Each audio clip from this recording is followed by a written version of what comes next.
दिल्ली सरकार की आबकारी नीति को लेकर उपराज्यपाल और मुख्यमंत्री अरविंद केजरीवाल आमने सामने आ खड़े हुए हैं।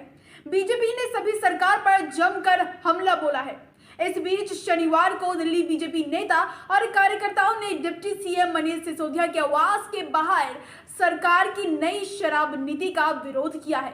इस दौरान प्रदर्शनकारी पुलिस बैरिकेड के ऊपर से चढ़कर केजरीवाल हाय हाय केजरीवाल चोर है जैसे नारे लगा रहे थे। दिल्ली पुलिस ने प्रदर्शनकारियों को फिलहाल हिरासत में ले लिया है।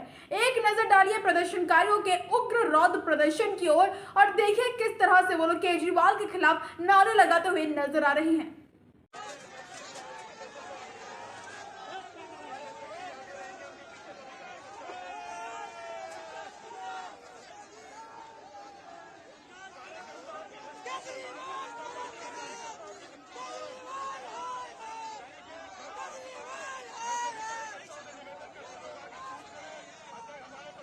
अब आपको जरा विस्तार में बताते हैं क्या है केजरीवाल की वो आबकारी नीति जिसके तहत ये पूरे प्रदर्शन ने पनाह ली। दरअसल दिल्ली के उपराज्यपाल का कहना है कि नई आबकारी नीति के तहत टेंडर में जानबूझकर प्रतियोगित खामियां छोड़ी गई ताकि लाइसेंस धारकों को अनुचित फायदे पहुंचे। नई आबकारी नीति में 32 जोन्स में 849 दुकानों में रिटेल लाइसेंस जारी किए गए थे। नई नीति में होटलों के बार, क्लब्स और रेस्टोरेंट्स को रात 3 बजे तक खोले रखने की पूरी छूट दी गई है।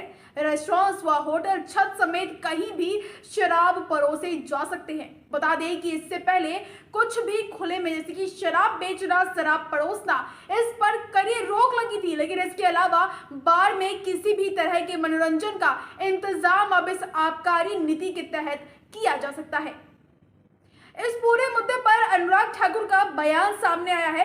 देखिए कैसे शायरी अंदाज में केजरीवाल पर निशाना साधते हुए अनुराग ठाकुर ने इस पूरी आबकारी नीति के बारे में 2 शब्द कहे हैं। तू इधर उधर की बात न कर, ये बता कि काफिला क्यों लुटा। मुझे रहजनों से गिला नहीं, तेरी रहबरी का सवाल है। केजरीवाल जी, दिल्ली के लोगों का पैसा लूट लिया, शराब माफिया को माला माल कर दिया। गरीब आपदा के समय दिल्ली छोड़कर जा रहा था और आपकी सरकार उस समय भी शराब माफिया को धन धन कराने की बात कर रही थी। और इन गंभीर भ्रष्टाचार के आरोपों पर जहां एक और एलजी साहब ने सीबीआई की जांच के लिए मिनिस्ट्री ऑफ होम अफेयर्स को लिखा है, आप उस पर बिल्कुल चुप रहे, मूक दर्शक बनकर रहे और इधर उधर की बात करते रहे। ये साफ दिखता है कि आपके नाक तले आपके लोगों ने मिलकर घोटाला किया है। सत्येंद्र जैन पर भी आपने कहा, अभी तक उनको 2 महीने में बेल नहीं मिली। भ्रष्टाचार के गंभीर आरोप भी लगे और जेल भी गए और जेल जाते ही उनकी याददाश्त चली गई। क्या सिसोदिया जी की याददाश्त भी जाने वाली है? आप मुख्यमंत्री हैं, आपके पास कोई विभाग नहीं, लेकिन हर विभाग में आपके एक के बाद दूसरे किसी न किसी विभाग के घोटाले बाहर आ रहे हैं। आप राजनीति में आने से पहले बड़ी बड़ी बातें, भ्रष्टाचार से भारत को मुक्त कराने की बात करते थे, लेकिन भ्रष्टाचार के नए आयाम केजरीवाल जी आपकी सरकार में खड़े हुए हैं।